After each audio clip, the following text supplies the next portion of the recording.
क्या नाम? हरेंद्र कुमार नाम है। राहुल जी के पास क्यों आए?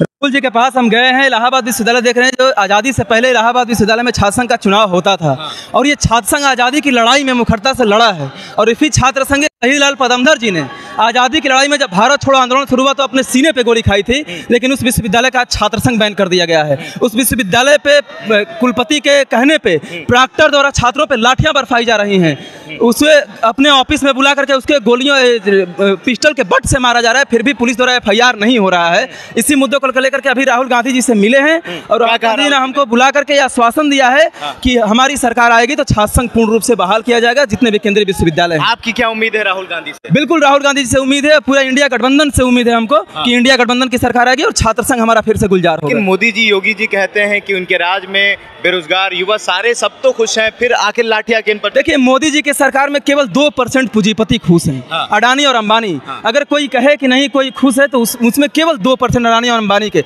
और मोदी जी इन छात्र संघों को बंद करके ये चाहते हैं कि सदन में, राज्यसभा में और लोकसभा में या सदनों में उनके पूंजीपति द्वारा पाले गए जो लोग हैं वो सदन में आकर के बोले और किसानों के और आम लोगों की छात्रों के मुद्दा एक स्वर्ण है, स्वर्ण जाति से आते हैं और कह रहे हैं कि जातीय जनगणना होना चाहिए और मोदी जी पिछड़े जाति, मोदी पिछड़ा विरोधी हैं। तो विश्वास आपको किस पर है, मोदी जी राहुल जी? देखिए, आप सुनिए कि जनेश्वर मिश्रा जी भी सवर्ण बिरादरी से आते थे, राम मनोहर लोहिया जी भी जनरल से आते थे, BP जी भी, जिन्होंने मंडल कमीशन लागू किया।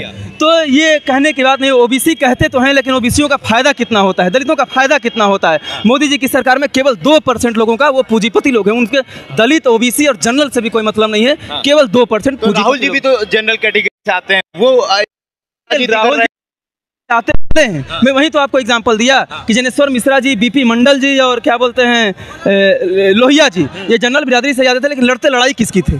जो बहुसंख्यक लोगों की, जो इस देश की आबादी है, जो किसान है, गरीब है, मजलूम है, जो छात्र है, उसकी लड़ाई लड़ते थे। तो हम आम लोगों की लड़ाई लड़ने वालों के साथ हैं, हम ऐसे ठग के साथ नहीं हैं जो जनता को, भारतीय जनता को ठग करके और उसका वोट ले करके और राम मंदिर में खर्च करता हो। राम